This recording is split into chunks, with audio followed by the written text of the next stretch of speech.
Today's deep dive is brought to you by the English Center, the IELTS FOCUS. So we are jumping straight into the core material today, which is Chapter 7 of Kirsten M. Hummel's Introducing Second Language Acquisition. Right, and this is a really dense, fascinating chapter. It really is. And, our mission today for you, the listener, is to interrogate a really common assumption. Like you've probably heard your whole life that children are just biologically superior at learning languages, right? Oh, absolutely. It's almost taken as common sense at this point. Yeah, but today we are stripping away all those anecdotes. We're looking exclusively at the science. Is this biological superiority a measurable reality, or is it just, a persistent myth? And we should clarify right up front, we are operating with a very structured, information-dense mandate today. Exactly. So no instructional tips, no teaching advice. We are just here to analyze the mechanics of the human brain. And to do that, well, we have to start with a theoretical bedrock, which is the critical period hypothesis. Right, the CPH. And to understand the CPH, you have to look at human language not as an academic subject, like history or math, but as a purely biological function. Like breathing or walking. Exactly like that. In biology, a critical period is defined as this highly specific, restricted developmental window. Okay, so a literal chronological timer. Yes, a timer. And during this window, an organism is essentially primed by nature to acquire specific behaviors.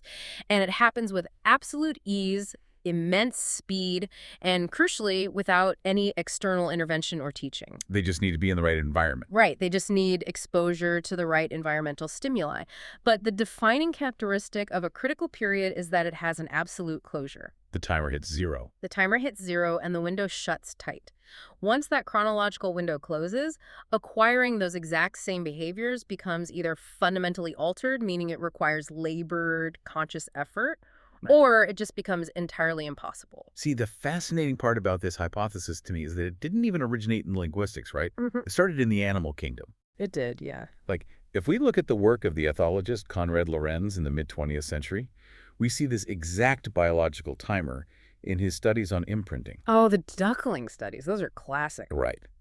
So Lorenz discovered that when ducklings hatch, they possess this innate, hardwired drive to follow the first moving object they see. But there's a catch, right? A huge catch. The visual stimulus has to occur within a hyper-specific time frame.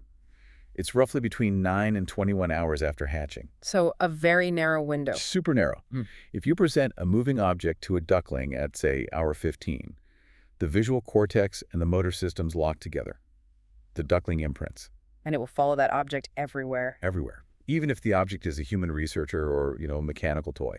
But if you wait until hour 25 to introduce the moving object, the duckling registers the visual information, but the imprinting mechanism has neurologically shut down. The window is closed. The window is closed, and the behavior just cannot be triggered.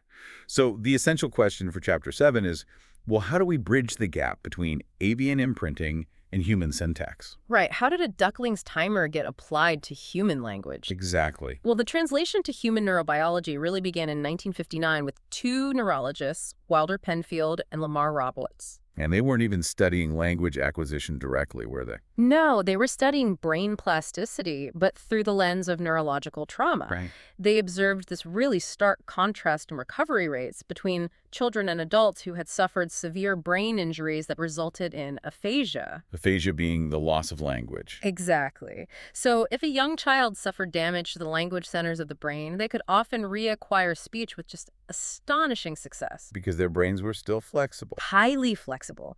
The young brain demonstrated a profound elasticity. It could literally reroute the neural pathways for language to completely undamaged areas of the brain. Wow.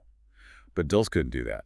No, adults with identical injuries almost never regain full linguistic function. Their brains were rigid.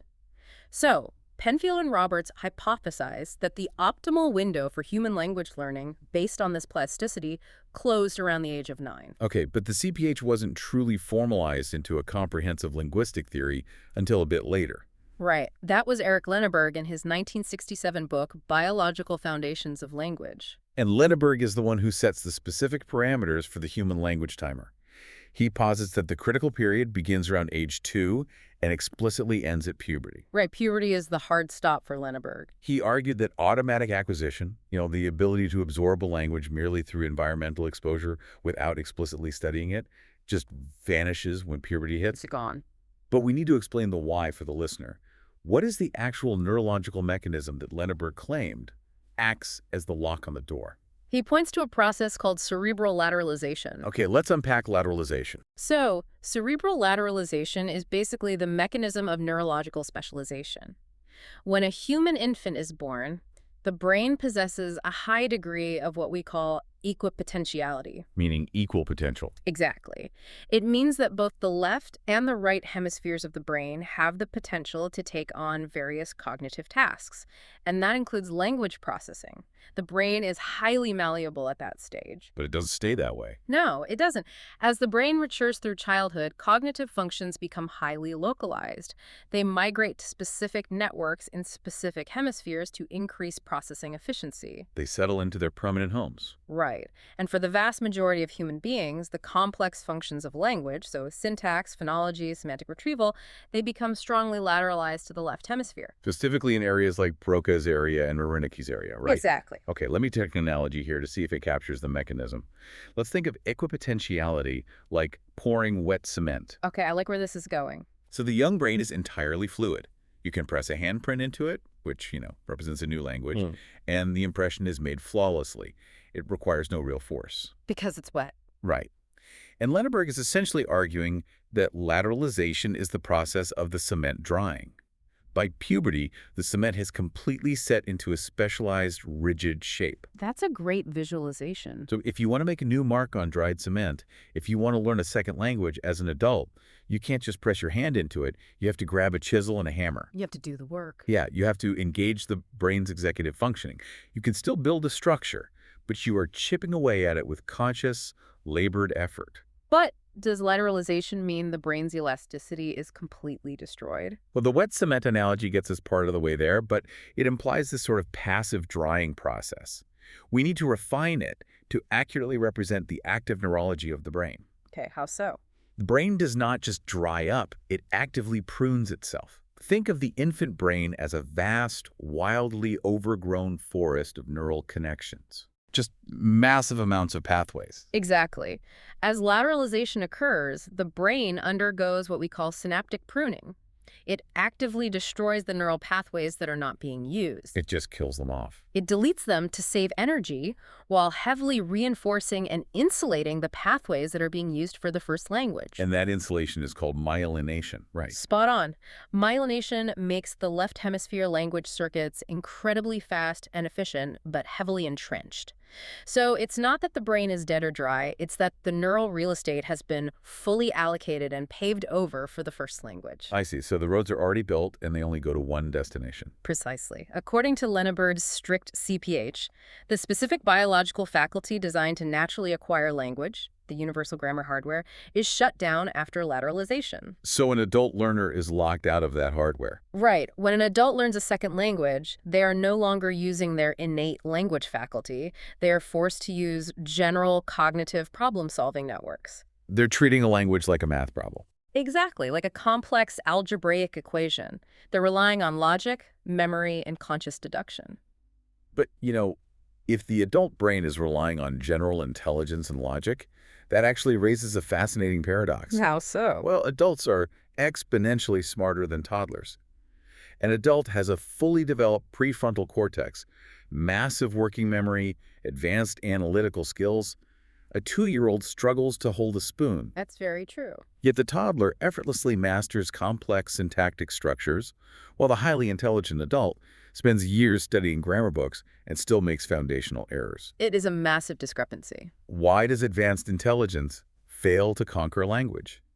This brings us to the cognitive and phonological models in Chapter 7 that attempt to explain this, starting with Alyssa Newport's less is more hypothesis. Newport's hypothesis is so elegant because it's a brilliant inversion of how we typically view cognitive capacity. Right. She argues that the adult's cognitive superiority is exactly what causes them to fail. Yes. To understand her model, we have to look at how humans process linguistic input. When you listen to someone speak, you are receiving a continuous, uninterrupted stream of acoustic data. Just a wall of sound. Right. And your brain has to parse that stream. It has to break it down into meaningful units. Now, Newport observed that children possess severely limited cognitive resources. Their working memory is tiny. Exactly. They literally cannot hold a long, complex sentence in their mind. Because of this biological limitation, the child is forced to focus only on the smallest possible units of meaning in the language. Which linguists call morphemes. Right, morphemes.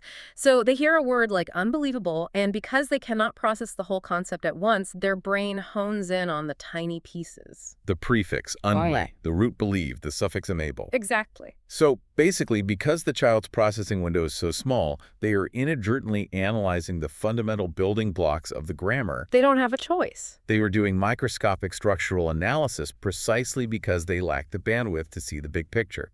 That is exactly it. The child builds the syntactic system from the ground up, isolating the exact rules for how those tiny morphemes interact. And the adult does the opposite. Right. The adult, conversely, has a massive working memory and highly developed conceptual knowledge. When an adult hears a complex sentence in a second language, their powerful brain tries to store massive, multi-word chunks of language all at once. Just to extract the immediate meaning so they can keep up with the conversation. Exactly. They memorize entire phrases. But because they are swallowing the language in these large, complex blocks, they fail to analyze the internal structure. They miss the fine print. They do. They miss the subtle grammatical nuances, the slight morphological changes, the functional words that dictate syntax. So Newport hypothesizes that the adult's powerful cognition bypasses the necessary microscopic analysis, and that leads to grammatical fossilization. Precisely. They acquire a vast vocabulary, but they fail to master the underlying syntactic blueprints because they never had to break the language down into its constituent parts. That perfectly explains the syntax problem. The adult's brain is just too powerful for its own good when it comes to grammar. It gets in its own way. But what about the accent? What about the sounds of the language? Because, even if an adult memorizes the grammar perfectly, they usually retain a heavy foreign accent. That is a separate issue entirely, yeah. Right, and it requires a completely different mechanism, which James Fleege outlines in his speech learning model, or SLM. Fleege's model is crucial here, and it's important to note that Fleege departs from Lenneberg's strict biological shutoff. Right. He doesn't think the door is locked. No, he argues that the mechanisms used to learn the first language actually do remain available for second language learning. The biological door isn't locked. Okay, so what's the problem then? Fleege identifies a different hurdle. It's the early stabilization of the first language's phonological categories. Let's define that for the listener. What is a phonological category? Well, Fleege's model focuses intensely on acoustic perception. A phonological category is essentially a cognitive boundary that your brain draws around a specific group of sounds to classify them as a single meaningful letter or phoneme. Wow. And Fleege argues that these categories for your native language stabilize very early in childhood, typically between the ages of 5 and 7. That young. Yes. And once these boundaries are drawn, they become deeply entrenched filters through which you hear every subsequent sound for the rest of your life. Okay, and this leads to what Fleege calls the merging concept, which we really need to explain mechanically. Let's do it. So, if you are learning a second language and you encounter a completely new sound, like something that sounds absolutely nothing like anything in your native tongue, your adult brain is still perfectly capable of creating a brand new category for it, right? Yes, you can learn it. Your brain recognizes it as novel. But the danger lies in sounds that are merely similar. Let's look at a concrete example to make this mechanism clear. Think of the P sound in English versus the P sound in Spanish. That is an excellent phonetic example. Break it down for us. Okay, in English, the P sound at the beginning of a word like pat is aspirated. Aspirated meaning there's air. Right. It means there is a tiny, roughly 50 millisecond delay between the moment your lips open and the moment your vocal cords begin to vibrate. During that delay, a small puff of air escapes. Hat. You can feel the air on your hand. Exactly. But in Spanish, the P sound in a word like pato is unaspirated. There is no puff of air. The vocal cords vibrate almost immediately when the lips part. So it's a measurable, distinct acoustic difference. Linguists call it a difference in voice onset time. Okay, so let's use a filing cabinet analogy here. By age 7, the English speaker's brain has built a heavily reinforced folder labeled the P sound, and the defining rule of that folder is that puff of air. Right, the aspiration is the rule. Now, the English speaker takes Spanish at age 30. They hear the Spanish unaspirated P. P. Fleege's merging concept suggests that the adult brain hears that sound, recognizes it as slightly different, but decides it is functionally close enough. It takes a shortcut. Exactly. Instead of building a brand new folder for the Spanish P, the brain just lazily tosses the Spanish sound directly into the pre-existing English folder. That filing cabinet analogy perfectly describes the perceptual filter. Because the brain merges the new acoustic data into the established L1 category, the learner literally loses the ability to perceive the difference. They can't even hear it anymore. Right, so when the English speaker tries to say the Spanish word, they reach into their filing cabinet, pull out the English aspirated P, and produce a foreign accent. Wow. Fleege's SLM dictates that it is not a loss of biological plasticity that causes accents. It is the overwhelming gravitational pull of the massive, highly organized L1 phonetic system actively distorting the perception of the L2 input. So the existing knowledge actively gets in the way. Yes. If we look at Newport and Fleege together, we have robust mechanical explanations for the age factor. Newport shows how cognitive load disrupts syntax, and Fleege shows how established phonetic categories disrupt pronunciation. And both of these models provide really logical explanations for normal, everyday language learners. But, as we know, science often requires us to test theories against the extreme boundaries of human experience. We have to look at the edge cases. Right. If Linneberg's critical period hypothesis is an absolute, uncompromising biological law, then an individual who is completely deprived of linguistic input during that critical window, so from age 2 to puberty, should be fundamentally, permanently incapable of acquiring human language later in life. That is the grim prediction of the CPH, yes. Which means we have to examine the dark, highly abnormal instances of feral and isolated children. Chapter 7 notes the historical case of Victor, the feral child of Aveyron, discovered in the French woods in 1800. Oh, right. Francois Truffaut actually made a film about him, The Wild Child. He did. Now, Victor was estimated to be around 12 years old when they found him. And despite years of intensive daily instruction by the physician Jean-Marc Gaspard-Itard, Victor never acquired functional language. He learned a few things, though, right? He learned to recognize a few written words, but he never produced syntactic speech. However, historical accounts from 1800 lack modern scientific rigor. Obviously. So the case that provides the most rigorous, albeit incredibly tragic, test of the CPH is the modern case of Jeannie. The case of Jeannie is foundational to our understanding of the neurological limits of language. Tell us about her discovery. Well, Jeannie was discovered in California in 1970 at the age of 13, and her living conditions were unimaginably horrific. From roughly the age of 20 months until her discovery, she was subjected to extreme isolation and severe abuse. She spent her days tied to a potty chair in a silent room. Yes. And crucially, from a linguistic perspective, her abusive father forbade anyone in the house from speaking to her. If she made noise, she was beaten. Just horrific. It is. Therefore, Jeannie was almost entirely deprived of any linguistic input during the exact chronological window Linneberg defined as the critical period. When authorities discovered her, she was essentially without language. So she's discovered at age 13. Linneberg's timer is theoretically hitting 0 right at that exact moment. Right on the threshold. She is placed in care, and linguists and therapists begin this intensive, multi-year, highly documented process to teach her English. We are looking at a brain that has never undergone linguistic lateralization. So what were the specific outcomes of that training? The outcomes revealed a profound and highly specific fragmentation of language abilities. Jeannie demonstrated a remarkable capacity for lexical acquisition. Meaning vocabulary. Yes. She learned hundreds of vocabulary words. She learned the names of objects, colors, actions, and shapes. So her memory worked. Completely. This proved that her cognitive ability to map a symbolic label onto a real-world concept was fully functional. Her memory for words was intact. However, where Jeannie demonstrated a catastrophic and permanent failure was in morphology and syntax. Let's be really specific about what she failed to do. If she knew the words, why couldn't she speak normally? Because language is not just a list of words, it is the structural relationship between them. Jeannie fundamentally could not grasp the hierarchical rule system of grammar. Her speech was entirely telegraphic. Give us an example of what she was missing. Well, for instance, she could not use functional morphology. She didn't use articles like the or a. She didn't use plural markers. And she couldn't reliably use verb tenses. Okay. But more importantly, she could not understand complex syntactic structures like the passive voice. How did they test that? They would show her a picture of a dog chasing a boy and another picture of a boy chasing a dog, and they would say, point to the picture where the boy is being chased by the dog. And she couldn't do it. She could not consistently differentiate between the two. She understood boy, chase, and dog, but the syntactic rule of the passive voice was entirely inaccessible to her. Wow. She might utter a string of words like applesauce by store, but she could never consistently produce a sentence like, we need to buy applesauce at the store. Wait, let's analyze the implication here. If she can learn the word applesauce, her brain's storage capacity is clearly functioning.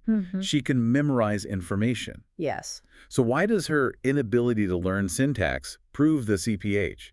Why couldn't she just memorize the grammar rules the way an adult learner tries to memorize a verb table? That exact discrepancy is what makes Jeannie's case so compelling for the CPH. It suggests that human language is highly modular. Meaning it's separated into different parts of the brain. Exactly. The brain does not treat language as a single, unified task. Learning vocabulary lexical acquisition relies on declarative memory networks. These networks are distributed throughout the brain, and they remain highly plastic throughout a person's entire life. Right, you can learn the name of a new technology at age 80. Exactly. But syntax, the intricate, unconscious processing of grammatical rules, relies on procedural memory and highly specific neural circuitry, likely localized to those left hemisphere areas we discussed earlier. Broca's and Wernicke's areas. Yes. Jeannie's case strongly implies that if those specific syntactic circuits are not triggered by environmental input before puberty, they atrophy. They lose their capacity to organize linguistic data. The cement dried without any handprints. That's one way to look at it. Now, we must apply scientific caution here. Go first. Jeannie suffered severe emotional and physical trauma and extreme malnutrition, which undoubtedly impacted her overall cognitive development. We cannot definitively separate the effects of the trauma from the effects of the linguistic deprivation. Right, the very messy variable. It is. However, her specific linguistic profile, intact vocabulary, but permanently devastated syntax maps perfectly onto the neurological predictions of Lenneberg's critical period hypothesis. So, we have established the biological theories, we've examined the cognitive and phonological models of Newport and Fleege, and we've looked at the extreme boundary condition of Jeannie. Now, we have to look at normal, everyday reality. The real-world data. Exactly. How does the age factor manifest in massive populations of people who simply migrate across the globe? This is where we get into the large-scale empirical studies. And when linguists study immigrant populations to test the CPH empirically, they have to rely on three critical variables to ensure their data isn't corrupted. We need to define these clearly for the listener: age of arrival, age of onset, and length of residence. It is scientifically imperative to isolate these variables. So age of arrival, or AOA, is simply the chronological age at which an individual physically crosses the border into a country where the target language is spoken. Seems simple enough. It does, but AOA does not always accurately reflect the beginning of language acquisition. This brings us to age of onset, or AO. Give me an example of the difference. Consider an individual who immigrates to the United States at age 30. They move into a heavily insulated linguistic enclave where their native language is the primary mode of communication. Like a Little Italy or Chinatown? Right. They work a job that does not require English, and they socialize exclusively with speakers of their L1. 10 years later, at age 40, they take a job outside the enclave and begin formal English classes. Ah, I see. So their age of arrival is 30. But their age of onset, the moment when substantial, meaningful exposure to the target language actually begins, is 40. That's a huge 10-year difference for the data. Exactly. Finally, length of residence, or LOR, measures the total time spent in the target language environment. To test whether age determines proficiency, researchers must strictly isolate the age of arrival or onset while carefully controlling for length of residence. Right. Because you cannot compare a 10-year-old who has studied English for 5 years with a 30-year-old who has studied it for 5 months. It would completely invalidate the results. So let's apply those variables to the foundational empirical studies highlighted in the source material. We begin with Oyama's 1976 study. Oyama's study is a classic in phonological research. Right. Oyama designed a study to test phonology, specifically the acquisition of a native-like accent. She studied 60 Italian immigrants living in the United States. She carefully controlled for their length of residence and their motivation levels, isolating the age of arrival as the key independent variable. Yes. So what did the acoustic analysis reveal? Oyama's data provided robust, statistically significant support for a sensitive period specifically governing phonology. How did she test them? The methodology involved having native English speakers blindly judge the accents of the Italian immigrants. And what were the results?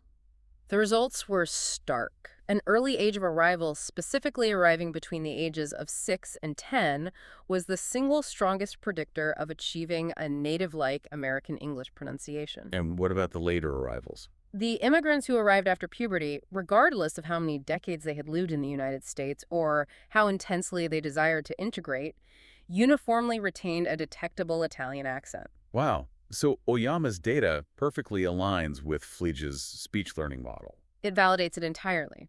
By age 10, the Italian phonological categories were heavily stabilized, acting as an acoustic filter that prevented the older arrivals from perceiving and producing the exact phonetic nuances of English. But, science is rarely neat, and the 1978 study by Snow and Hofnagel-Hull completely disrupts this simplistic narrative that children are universally superior learners. Yes, this study is a major plot twist in the literature. They set out to study the rate of acquisition.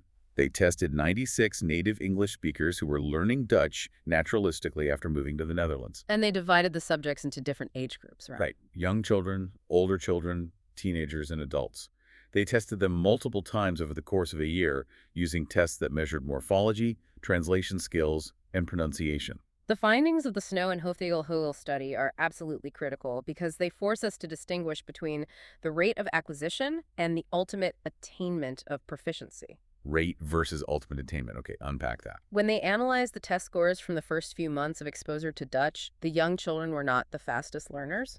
Wait, really? Really. The teenagers and the adults actually learned the language significantly faster. The older learners scored higher on almost every metric, including early morphology and vocabulary translation. Okay, if we think about Newport's less is more theory, the adults are utilizing their massive cognitive advantage here. Exactly. I want to frame the Snow and Hofnagel-Hull study using the classic fable of the tortoise and the hare. Oh, that's a perfect fit. In the early stages of immigration, the adults and teenagers are the hare. They sprint out of the starting gate. Because they have advanced analytical skills, they can actively recognize grammatical patterns, they can utilize conscious study strategies, and they can leverage their vast L1 vocabulary to find cognates. A teenager can memorize a Dutch verb conjugation table in 20 minutes. Right. And the young children are the tortoise. They do not have the cognitive capacity to study. They are just slowly, silently absorbing the acoustic input from their environment, seemingly falling far behind. The tortoise and the hare analogy perfectly captures the trajectory revealed by the longitudinal data. The adults sprint ahead using cognitive strategies. But the Snow and Hofnagel-Hull study found that the race is a marathon, not a sprint. What happens at the end of the marathon? Well, after about 10 months of naturalistic immersion in the Netherlands, the data shifted dramatically. The young children caught up to the older learners. And surpassed them. Yes, and when linguists track these populations over several years, the data universally shows that the children continue to improve until they reach native-like ultimate attainment, while the adults eventually plateau and fossilize. So the adults possess the cognitive tools for a rapid initial start, but the children possess the biological endurance for ultimate mastery. Exactly. And that ultimate biological advantage was quantified in arguably the most famous study on the age factor, Johnson and Newport's 1989 study. Yes. If you only remember one study from Chapter 7, it should be Johnson and Newport. They examined 46 native Korean and Chinese speakers who had immigrated to the United States. To test syntax, they utilized rigorously designed grammaticality judgment tasks. Just listening to sentences, right? Right. They played 276 reported English sentences for the participants. Half of the sentences were grammatically perfect. The other half contained highly specific, subtle, morphological or syntactic errors. Things like missing plural markers, incorrect verb tenses, or violations of word order constraints. Exactly. And the participants simply had to judge whether the sentence sounded correct or incorrect. So what did the data show? Johnson and Newport plotted the scores on these grammar tests directly against the participants' age of arrival. For immigrants who arrived in the U.S. before the age of 15, the data revealed a striking, direct, inverse relationship. Meaning the younger they were, the better they did. Exactly. The younger the age of arrival, the higher the ultimate grammar score. An immigrant who arrived at age 4 scored predictably better than one who arrived at age 8, who in turn scored better than one who arrived at age 12. But the most profound insight from the Johnson and Newport study lies in the shape of that statistical decline, doesn't it? It does. It's all about the shape of the graph. Because this is a crucial distinction. If Lenneberg's strict interpretation of the timer is correct, if the door slams shut at puberty, we should see a cliff-edge drop in the data. The score should be perfect until age 13 and then plummet straight down to the bottom. Is that what the graph showed? No, it is not. The data did not show a catastrophic cliff-edge drop-off. Instead, it revealed a gradual linear decline in syntactic ability spanning from early childhood straight through puberty. A slow slope. A very slow, steady slope. It suggests that biological plasticity does not vanish overnight. It slowly degrades over a decade. Okay, but what about the people who arrived after 15? For the participants who arrived after the age of 15, that clear, predictable linear decline disappeared entirely. The scores for adult arrivals were generally much lower than the childhood arrivals, but they were highly variable. Variable meaning they were all over the place. Exactly. Some adults scored very poorly, while others scored reasonably well.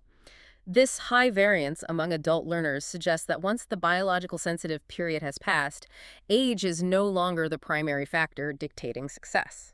What takes over then? Ultimate attainment for adults is governed by individual cognitive variables: high language aptitude, intense motivation, or superior educational strategies. But if the biological advantage slowly degrades, we have to ask if an adult can ever truly achieve perfect, flawless, native-like mastery. That is the ultimate question. Which brings us to a much more recent study by Abramson and Hiltenstam in 2009.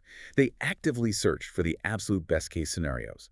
They looked for late learners, individuals who began learning a second language well after puberty, who self-reported that they frequently passed as native speakers in everyday life. Right. They wanted to test if the adult biological ceiling could actually be broken. So what did they do to these people? Abrahamson and Hiltenstam subjected these highly successful late learners to a battery of incredibly demanding, cognitively taxing linguistic tests.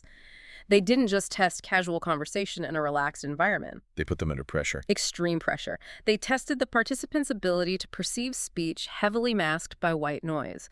They tested their ability to rapidly judge extremely complex, convoluted syntactic structures under time pressure. And the results? Did anyone pass as native? The results were definitive. Even among the tiny, elite minority of late learners who could easily pass as native speakers in a coffee shop, virtually all of them demonstrated subtle, measurable deviations from native speaker norms when pushed to their cognitive limits. They cracked under the pressure. Exactly. The data strongly suggests that absolute, flawless, identical native-like mastery across every single linguistic domain, phonology, syntax, and processing speed is effectively impossible for the late learner. The biological constraints leave an indelible microscopic signature on the adult brain. Which naturally forces us into the final and perhaps most intriguing section of the deep dive today. The exceptions. Because there are always exceptions. Right. If science claims something is biologically impossible, all it takes is one verified anomaly to force a reevaluation of the entire paradigm. We're talking about the tiny minority of individuals who seemingly beat the biological clock. Like the famous case of Julie. Exactly. Chapter 7 details the documented case of Julie. Julie was a British woman who did not move to Cairo, Egypt until she was 21 years old. So well past puberty. Well past. She had zero prior exposure to Arabic.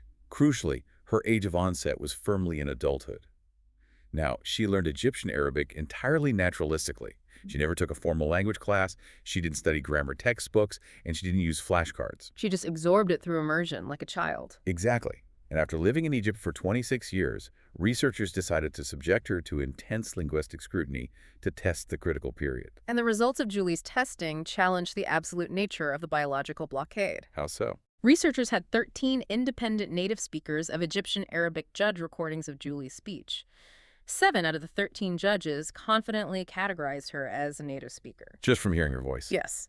Furthermore, researchers tested her on complex grammatical tasks, specifically focusing on the intricacies of Arabic syntax that typically trip up adult learners.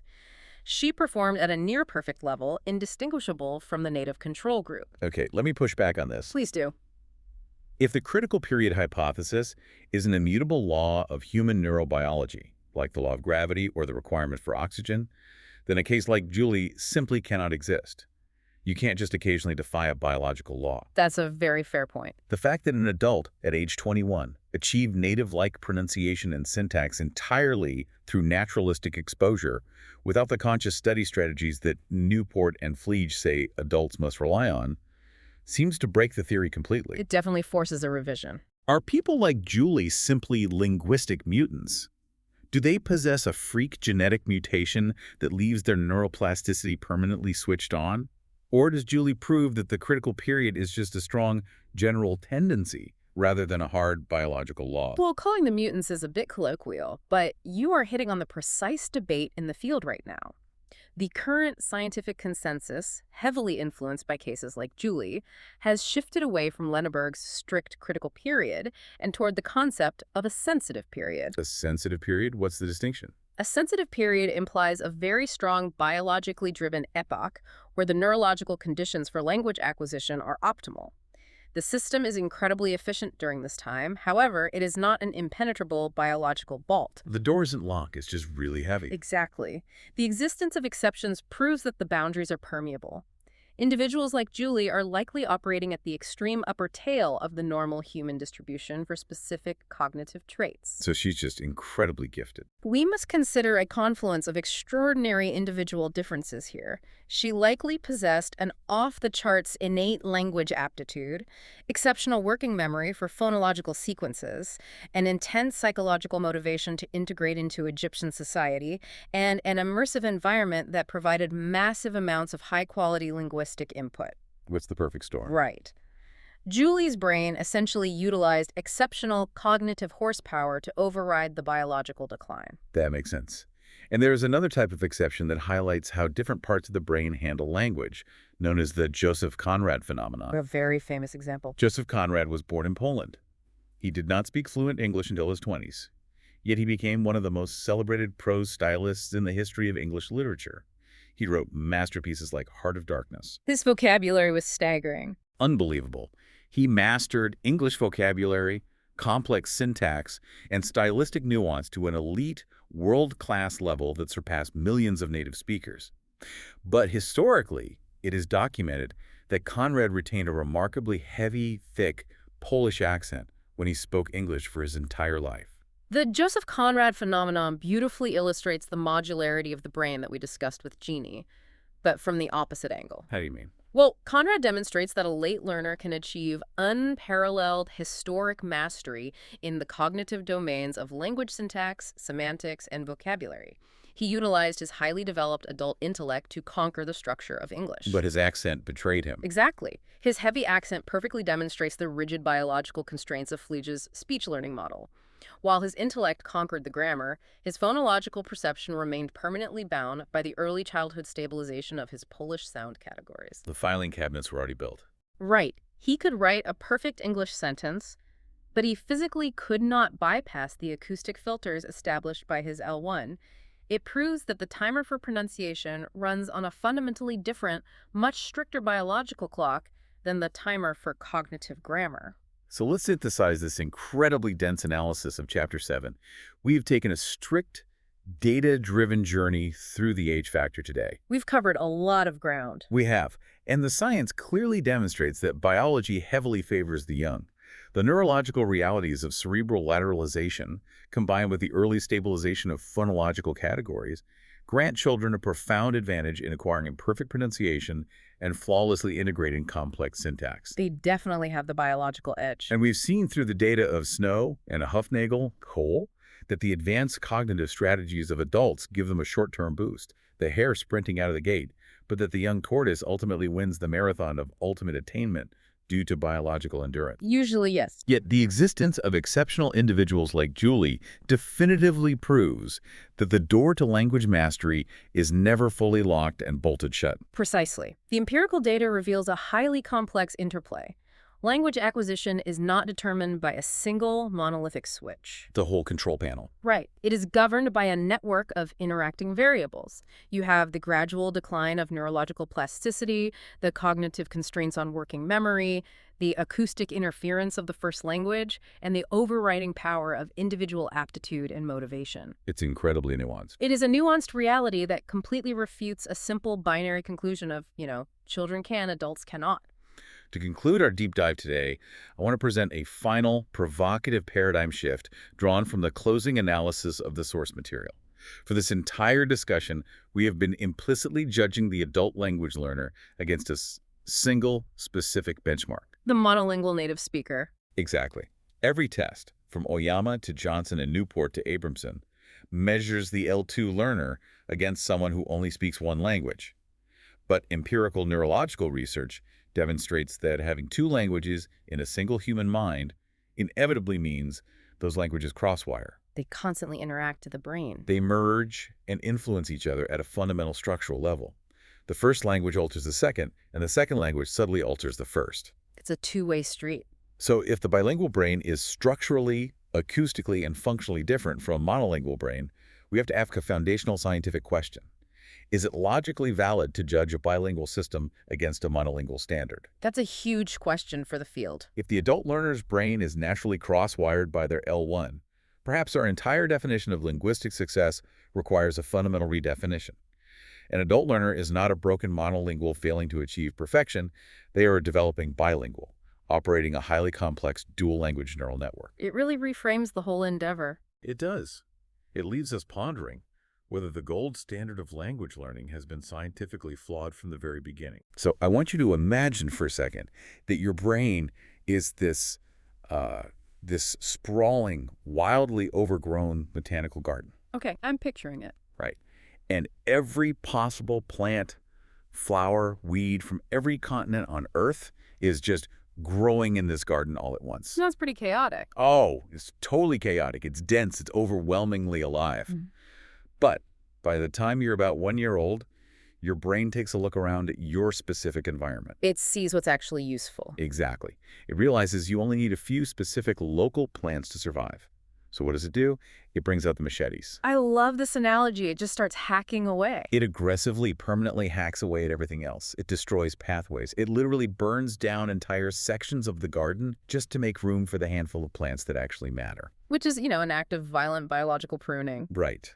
And that pruning process is what we're talking about today. Welcome to the deep dive. Glad to be here. Because, honestly, I see the aftermath of this pruning every single day at my English center, the IELTS-FOCUS. Oh, I bet you do. Yeah, students come in and they are incredibly frustrated. And that's our mission today. We are unpacking the fascinating, complex, and just deeply frustrating science of second language acquisition. SLA. It's a huge field. It really is. We're drawing from a great stack of sources today, mostly anchored by the textbook Introducing Second Language Acquisition by Kirsten M. Hummel. And I really want you, the person listening right now, to think about your own journey with languages. We've all been there. Right. Have you ever wondered why you can flawlessly remember the lyrics to some pop song from 15 years ago? Oh, yeah. Every word. But you absolutely cannot remember the French word for chair that you studied on a flashcard last Tuesday. It's infuriating. Or why some people seem to pick up foreign accents effortlessly, while others study for decades, live in the country, and still sound exactly like their hometown. Right. They never lose that accent. This deep dive is tailored to give you those exact aha moments about your own mind. We're going to figure out why the garden was pruned and if we can, possibly plant new seeds in it. Well, learning a language isn't just about memorizing a stack of vocabulary words. It really isn't. No, it's way deeper than that. It's a profound cognitive, social, and psychological rewiring of the human mind. The actual architecture of your brain physically changes. Wow. Yeah. And to really grasp the sheer effort it takes for an adult to undergo that rewiring, we can't just look at adults. Where do we start then? We have to start at the baseline. We need to contrast the adult struggle with the absolute effortless miracle of how babies learn their first language. Okay, let's establish that starting line. How do we manage to acquire a language from scratch as infants? Because no one sits a 6-month-old down with a whiteboard. Right? Exactly. There are no grammar drills for toddlers. According to Noam Chomsky, who's basically a legend in linguistics, babies don't just learn language the way we learn algebra. They are pre-wired for it. Pre-wired, it's built in. Yeah, Chomsky uses this brilliant analogy. He says a child doesn't need to be formally taught how to walk. They just do it. Right, they just put one foot in front of the other as soon as their muscles can support them. They are genetically predisposed to walk. And language unfolds the exact same way. It's biological destiny. And the sheer volume of empirical evidence supporting this is staggering. It's not just some philosophical theory. We can actually measure it. Oh, absolutely. It's observable biology. Yeah. Look at the studies by DeCasper and Pfeiffer back in the 80s. They were studying newborns. How new? We are talking about infants as young as 3 days old. Wait, 3 days old? How do you even test the preferences of a 3-day-old baby? They can't even hold their heads up. It requires a massive amount of ingenuity. The researchers use something called the high-amplitude sucking technique. High-amplitude sucking. Or HAS. Basically, it capitalizes on one of the very few quantifiable voluntary actions a newborn has, which is the sucking reflex. Okay, that makes sense. So they give the baby a pacifier that is hooked up to a pressure transducer and a computer. To measure how hard they're sucking? Exactly, to measure their exact sucking rate. Babies have a natural baseline rhythm, but when their brain detects something novel or interesting, their sucking rate dramatically spikes. So the pacifier is essentially a joystick. They're telling the researchers what they're paying attention to. That's a great way to put it, yes. So they established a baseline and then played different audio recordings. And what happened? The findings were revolutionary. When you play human speech, the sucking rate spikes significantly compared to, say, environmental noise. So they know it's a person talking. Yes, but it gets crazier. A 3-day-old infant will suck harder and faster to hear a recording of their own mother's voice compared to a female stranger. 3 days out of the womb. And they already prefer mom's voice over anyone else's. They are biologically tuned to pay attention to maternal language from the moment they're born. That is incredible. But it's not just recognizing the melody of her voice, right? They're actually analyzing the microscopic sounds of the language. They're acting like universal acoustic processors. Which brings us to a super foundational study by Janet Worker and Richard Tees in 1984. Oh, the auditory discrimination one. Right. They wanted to see what sounds infants could actually hear. Because as an adult English speaker, your brain only bothers to hear sound contrasts that matter in English. Yeah, we filter out the rest. But a young infant from anywhere can perceive an incredible multitude of sound differences. Worker and Tees tested English-learning babies on sound contrasts from Hindi and a First Nations language called Salish. Contrasts that we physically cannot hear as adults. Exactly. Like in Hindi, there's a crucial difference between a dental T sound, where the tongue hits the teeth, and a retroflex T sound, where the tongue is curled back. But to me, those both just sound like T. Right. If you mix them up in Hindi, you're saying a completely different word. But your English brain maps them to the exact same category. So how do they test the babies? They used a head-turn preference procedure. They trained the babies to turn their heads toward a light-up toy whenever the audio track changed from one sound to another. So the baby is just sitting there listening to a loop of ta-ta-ta, and when it changes to the retroflex ta, the toy lights up. Yes, and English-learning infants at 6 to 8 months old could easily hear the difference. They turned their heads perfectly. They were universal listeners. But here is the critical finding. When they tested those same English-learning babies at 10 to 12 months old, the ability was completely gone. Wait, completely gone? Completely. They sat there listening to the change, and they didn't turn their heads. They couldn't hear it anymore. Okay, let's untack this. This is the overgrown garden. Exactly. Between 6 and 12 months, the baby basically realizes, oh, I live in an English environment. Nobody here is using retroflex consonants. So the brain starts aggressively pruning away those neural pathways. It winnows out the foreign sounds. Just to save mental processing space. But I have to ask, if babies are actively destroying their ability to hear foreign sounds by their first birthday, isn't the brain essentially sabotaging our chances of learning a second language later in life? It feels like sabotage, sure. It seems like a terrible design flaw if you ever want to travel. Well, from an evolutionary standpoint, it's hyper-efficiency. The human brain consumes massive amounts of energy. Keeping pathways for sounds you never use is metabolically wasteful. So it's optimizing for survival. Completely. The infant needs to master the local language instantly to communicate its needs. This pruning is highly efficient for first language acquisition. But you're right, it's exactly why adult language learning requires totally different cognitive muscles. We are fighting against our own biological efficiency. We really are, and you see this biological optimization everywhere. Regardless of culture, infants hit the exact same speech milestone. Like babbling. Right. They start with reduplicated babbling around 6 months, ba ba ba, or ma ma ma. Then they move to variegated babbling around 8 months, mixing it up like bagada. And the sources mentioned something that absolutely blew my mind. Hmm. Even deaf babies raised by signing parents go through a babbling phase. Yes, manual babbling. They babble with their hands in the signing space, right around the exact same age, 7 to 10 months. That is profound evidence for the pre-wired nature of language. It proves the brain's innate language capacity isn't just about vocal cords.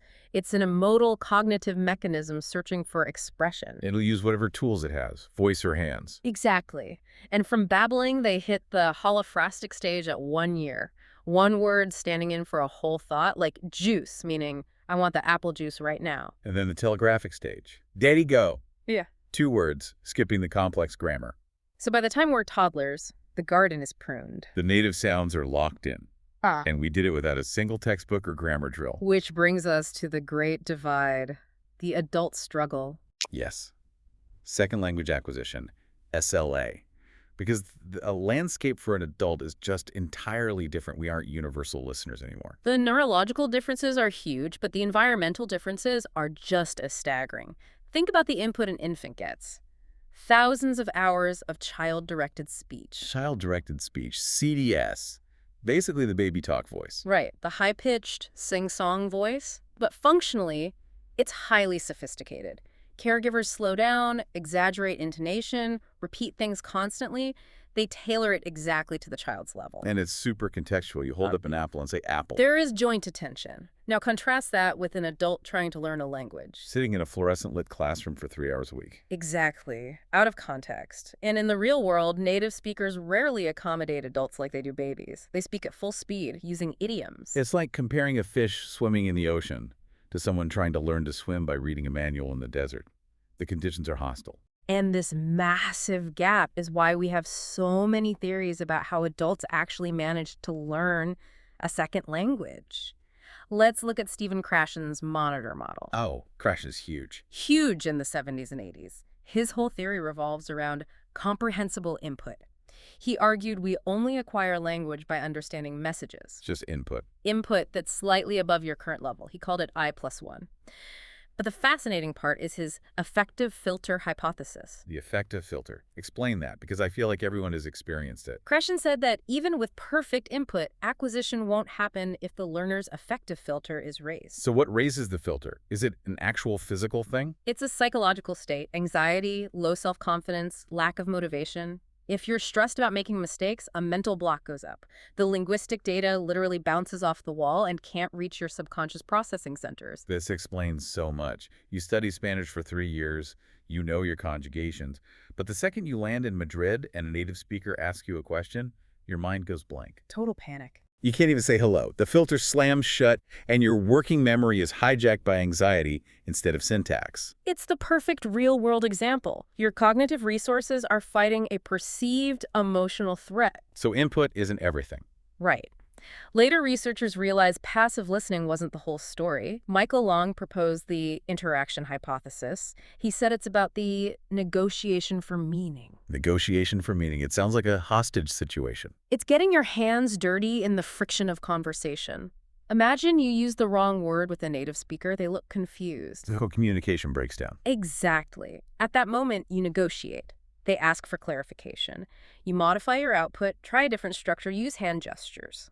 Long argued that this messy friction is what forces your brain to connect grammatical form to meaning. So passively listening to a Spanish podcast while doing the dishes won't make you fluent. No, because there's no penalty for misunderstanding. You have to stumble and fix it in real time. But wait, the sources mentioned something wild here. Even if you interact all day, you can still hit a plateau.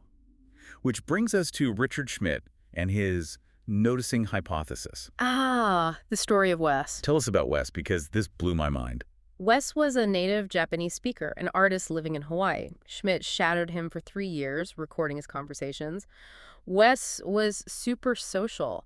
Massive daily exposure to English, negotiating meaning constantly. He was doing everything Long said he should do. Everything. He was a highly functional member of the community, but grammatically, he totally plateaued at a very basic level. Why? If he was negotiating meaning, why didn't his grammar improve? Schmidt noticed West never acquired basic markers like the plural s. He would say two apple instead of two apples. Schmidt realized that mere exposure isn't enough for adults to get accurate grammar. This is the noticing hypothesis. Yes. Schmidt argued that for raw input to become intake, to actually enter your mental grammar, you have to consciously notice the specific linguistic form. West didn't consciously notice the missing S because native speakers understood what two apple meant anyway. There was no breakdown, so he didn't notice. Here's where it gets really interesting. It's like walking past the same billboard every single day on your commute. Right, it's just raw input. You see it 1,000 times, but you don't actually notice what it says until the day you need to buy that specific product. Then it becomes intake. That's a great analogy. But I have to push back here. If the ultimate goal is to speak fluently like a native, why force adults to rely on conscious analytical noticing? Babies don't consciously notice grammar rules. Sure. A 2-year-old isn't analyzing past tense verbs in their crib. They just absorb it. Shouldn't we tell adults to just feel the language instead of analyzing it? It's a common intuition, and a lot of immersion programs try that. But it ignores the neurological reality of adults. Adults have to rely on conscious noticing because they are not blank slates. They already have an operating system. A highly rigid, dominant first language. Bill Van Patten's input processing model explains this perfectly. Adult brains have limited working memory when flooded with a new language, so they rely on L1 cognitive biases to parse the new language. We use the old software to read new files. Exactly. Van Patten calls one of these the first noun principle. When an English speaker hears a sentence, their brain automatically assumes the first noun is the subject doing the action. Because in English, it usually is the dog bit the man, subject, verb, object, SVO. Right. But in Spanish, word order is flexible, so an English speaker hears the Spanish sentence, Lo detesta Maria. Okay, lo means him, and Maria is Maria. So the English brain hears lo first and assumes him is doing the action. They mistranslate it in their head as, he hates Maria. But lo is an object pronoun. Right. The sentence actually means Maria hates him, but the adult brain stubbornly clings to English L1 habits. Babies don't have those habits yet. Adults have to consciously use analytical noticing to override their native strategy. They have to tell themselves, wait, lo is an object, reverse the order. That makes total sense. We are constantly fighting our own autopilot, which ties into emergentism and connectionism from the textbook. The usage-based perspectives. Yeah, they reject Chomsky's magical grammar module and say language is just a massive statistical web of frequency associations. Connectionism says your brain is a biological probability engine. You hear the followed by a noun thousands of times, so your brain wires those neurons together. When you hear the, you statistically predict a noun. So babies build that web from scratch. Yeah. But adults are trying to build a new web while the old web is constantly screaming at them and predicting the wrong outcomes. Precisely. The L1 web acts as a filter, which is why L2 development often plateaus with non-target forms like we saw with West. Which perfectly frames the most heavily debated question in all of linguistics. If the adult brain needs manual overrides and conscious noticing, is there a biological ticking clock? The critical period hypothesis. The dreaded CPH. Eric Lenneberg popularized it in 1967. He basically said that after puberty, acquiring a language to a true native-like level is neurologically impossible. He rooted it in brain lateralization. In childhood, the brain is plastic, but as we mature, language functions become firmly cemented in the left hemisphere. Lenneberg argued that once that cement dries around puberty, neuroplasticity vanishes. The window slams shut. It's depressing for anyone downloading a language app at age 30. Very. But researchers have other explanations for the age decline. Alyssa Newport proposed a brilliant one called the less is more hypothesis. Less is more. Yeah, she flips the adult advantage on its head. She argues adults are actually too smart for their own good. How can you be too smart to learn? Well, adults have highly developed working memory and analytical skills. So when exposed to a new language, they try to process huge, complex chunks all at once. The whole sentence, the context, everything. We try to swallow the entire ocean in one gulp. Yes. Children have very limited cognitive resources. They can't hold complex strings of words, so they are forced to focus on the tiniest pieces, individual morphemes, like the a-ed on a verb. Newport argues that starting small builds a stronger, bottom-up grammatical foundation. Adults build the roof before the foundation is poured. So less cognitive capacity leads to better grammar. It's like a child eating a massive pizza. Yeah. They only have tiny mouths, so they take tiny, manageable nibbles. Right. But the adult tries to unhinge their jaw and swallow the whole pizza in one bite, and then suffers from massive cognitive indigestion. That analogy perfectly captures cognitive overload, and we see this disadvantage glaringly in pronunciation. James Fleege's speech learning model, or SLM, explains why adults can't lose their accents. Right, because an adult can have flawless grammar, but the second they speak, you know exactly where they're from. Fleege argues the biological hardware for learning sounds is fine. The problem is the software. The adult's L1 sound categories act as a phonological sieve. A sieve filtering out new data. Yeah. Equivalence classification, right? The brain gets lazy. Totally lazy. His research shows if an adult encounters a totally bizarre, novel sound, something with no equivalent in their native tongue, they actually learn it pretty well. Because the brain goes, I have no file for this, better make one. Exactly. But if the target sound is just slightly different, like the French U versus the English U, the brain takes a shortcut. It hears the French U, dumps it into the English U bucket, and says, close enough. It refuses to learn the subtle distinction. So they literally cannot hear their own mispronunciation because the sieve equated the two. And that inaccurate mapping becomes fossilized. Okay, but let me pause here. We're painting a really bleak picture for adult learners. If the window shuts after puberty and our brains filter out sounds, how do we explain the exceptions? Because there are exceptions. The textbook highlights a woman named Julie, a British woman who moved to Cairo at age 21. No formal Arabic instruction. She just lived her life and integrated. Right. 26 years later, researchers tested her Arabic. 7 out of 13 native Egyptian judges rated her speech as completely native-like. They thought she was Egyptian. She even passed complex grammatical tests. So if Julie could fool native speakers, doesn't that completely bust the critical period myth? If the cement dries at 13, she shouldn't exist.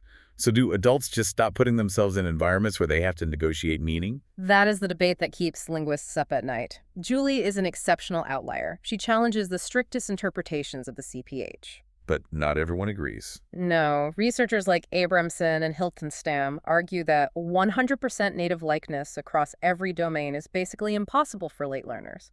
If you use a microscope, you'll find a processing delay. But Julie proves the window doesn't irrevocably slam shut for real-world communication. Age is massive, but it's not the only factor. And that is the perfect bridge into the real meat of Chapter 8 from our source material, the individual equation. Yes, individual differences. Because if age isn't the absolute final word, what makes someone an outlier like Julie? If you put 50 21-year-olds in Cairo, they won't all sound native. What are the internal mental ingredients that determine success? We have to look at aptitude, memory, and motivation. For a long time, language aptitude was just thought of as general intelligence. High IQ meant good at languages. But that's not true, right? Not at all. Modern research pinpoints highly specific cognitive mechanisms. A huge one is the working memory model by Baddeley and Hitch. Specifically, we look at phonological memory, or PM. Phonological memory. This is your brain's ability to hold on to acoustic information, sounds, rhythms in your active consciousness for just a few seconds. Just long enough for your brain to process it and assign meaning. It operates in what Baddeley called the phonological loop, like a brief mental audio recording on repeat. So how do they test someone's phonological memory? They use a non-word repetition task. They have learners listen to and immediately repeat bizarre, made-up non-words. Right, words that follow phonetic rules but mean nothing, like disun du fesidobink. It sounds like a joke, but the implications are huge. Elizabeth Service ran studies in the 90s and found an incredibly powerful correlation. People who can accurately repeat longer, more complex non-words learn second language vocabulary significantly faster. Why is that? Because if your phonological memory can hold that novel string of sounds for 3 seconds instead of 1, your brain has 3 times as long to analyze the phonetics, map it to meaning, and move it to long-term memory. Okay, let me use a tech analogy here. Phonological memory is exactly like a computer's RAM. Oh, I bet. Long-term memory is the hard drive, but RAM is your active workspace. If you have low RAM and you try to open a heavy application like a multi-syllable foreign word, the system crashes before the file can be saved to the hard drive. The sound just evaporates before you can learn it? Exactly. But let me ask you this, because Chapter 8 gets deep into these learner profiles. If a listener has naturally terrible phonological memory, low genetic RAM, are they just doomed? They are absolutely not doomed. Aptitude is just one piece of the puzzle. The book gives some great fictional profiles to show how these variables interact. Let's look at Steve. Steve, the American studying Mandarin. Right. Steve has high aptitude for syntactic processing. He looks at a grammar rule and instantly applies it. Flawless sentence structure. But his phonological memory is poor. So he struggles with sounds. He struggles immensely with the 4 tonal variations in Mandarin. He knows the grammar, but can't perceive or produce the tones. His cognitive profile dictates his weaknesses. But then you flip it to Chia Mei. She's a native Cantonese speaker learning English in Hong Kong. Maybe her working memory isn't off the charts. Average RAM. Average RAM. Yep. But she has a highly extroverted, fearless personality. She has high willingness to communicate. She isn't afraid to look foolish. Which is huge. She actively seeks out conversations with native speakers. She forces that negotiation for meaning. Her personality essentially engineers an environment where high-quality intake is forced to occur. She bypasses her cognitive bottlenecks with behavioral strategies. And then there's the most emotional variable, motivation and identity. This is captured in the profile of Mila. Mila's story is heartbreaking, but so common. She's a widowed immigrant who came to Chicago from war-ravaged Bosnia in the 90s. For Steve or Chia Mei, language is academic or social, but for Mila, it's survival. Exactly. It's about navigating deeply inequitable power dynamics. Bonnie Norton's research on identity says we shouldn't just look at motivation, but a learner's investment. Mila's investment in English is tied to her identity, but she feels deeply inferior speaking with fluent native speakers. She feels like her intelligence is masked by her broken English. Yes. And that perceived power imbalance skyrockets her effective filter. It crushes her confidence and severely limits her opportunities to speak. It's the affective filter manifesting in brutal, real-world sociology. The anxiety isn't about a test, it's about being marginalized, which maps onto Robert Gardner's socioeducational model. Intrinsic versus extrinsic motivation. Right. Intrinsic, or integrative, is when you love the culture and want to integrate. That produces resilient learning. Extrinsic, or instrumental, is learning for a practical reward, like a job. Usually intrinsic yields better long-term results, but for Mila, her extrinsic motivation is feeding her family. That is a massively powerful driver, but it's constantly fighting a hostile environment. So strategies and motivation can compensate for lower aptitude. When learners use social strategies like Chia Mei, they bypass their biological limits. And when they do push through all these barriers, the age factor, the L1 statistical web, the affective filter, the result is awe-inspiring. They achieve the pinnacle of neurological adaptation. They house 2 completely distinct language systems in a single mind. Which brings us to our final exploration. The bilingual brain. 2 languages, 1 mind. Because historically, people thought raising kids bilingual would permanently confuse them. Oh, bilingual first language acquisition, or BFLA? Yes, people genuinely believed exposing a toddler to 2 languages would stunt their intelligence. But modern neuroscience completely destroyed that myth, right? Entirely. The historical view was terrible science, often testing marginalized immigrant kids in their weaker language and claiming they had cognitive deficits. Horrible. Today, we know bilingualism reshapes the brain in highly beneficial ways. But to understand why it's a benefit, you have to look at the cognitive burden it creates. Specifically, lexical access, how the brain retrieves words. People used to think it was a mental toggle switch. Like you flip the switch to Spanish mode and English goes to sleep. But they can't do that. Both languages are always awake, constantly simmering and competing. Look at the Stroop test. Reminding how that works. If you show a monolingual person the word red printed in blue ink and ask them to name the ink color, they experience interference. Their brain automatically reads the word red, conflicting with the blue ink. It slows their reaction time. Okay. When you test bilinguals, the interference happens across languages. If a Spanish-English bilingual looks at an apple, both apple and manzana activate simultaneously, racing to the vocal cords. I love thinking of the bilingual brain as a club DJ juggling 2 tracks. Yes. One track is playing out loud, that's the language you're speaking. But the other track isn't paused. It's constantly queued up in the headphones, matching the beat, ready to be cross-faded at a millisecond's notice. But does that constant tug-of-war exhaust the brain? Is there a tax to pay? That exhaustion is exactly what builds the superpower. Because both languages are competing, the brain develops a hyper-efficient executive control system in the prefrontal cortex. Like a master traffic cop. Exactly. Every time they speak, the cop has to suppress the unneeded language. It inhibits menzana, so apple gets through. This relentless mental workout is resistance training for the brain. Bicep curls for your attention span. Right. Bilinguals are generally significantly better at managing focus, filtering out distractions, and switching between complex tasks. And Jim Cummins' interdependence hypothesis says this helps with academic skills, too. Learning a second language doesn't erase your first. They support each other. You only learn how to read once. Once you grasp that symbols represent sounds, you own that software forever. The languages share the same underlying cognitive engine, so the modern consensus is overwhelming. The cognitive and social benefits of bilingualism are profound. Which brings our deep dive full circle. We've traveled from the pruned neural gardens of newborns through the messy struggles of adult learners fighting their biology, the limits of working memory, the power of identity, all the way to the cognitive juggling of the bilingual mind. It's quite a journey. And I want to bring this right back to you listening to us right now. Whether you're struggling to memorize vocabulary because your phonological RAM feels full, or you're self-conscious about your accent because your phonological thiv is stubborn, understanding these mechanisms gives you grace. It really does. It's not a personal failing. No, your brain is just protecting its efficiency.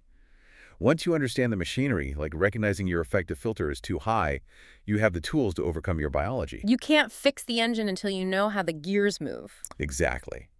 So I want to leave you with a final thought to mull over today. Think about Mila's story, how identity shaped her wiring, or the bilingual brain juggling two realities. When you push through the frustration and acquire a second language, are you just downloading a new app to the same old phone? Or, by fundamentally rewiring your prefrontal cortex, are you actually giving birth to a secondary version of yourself? Think about who you become when you switch languages.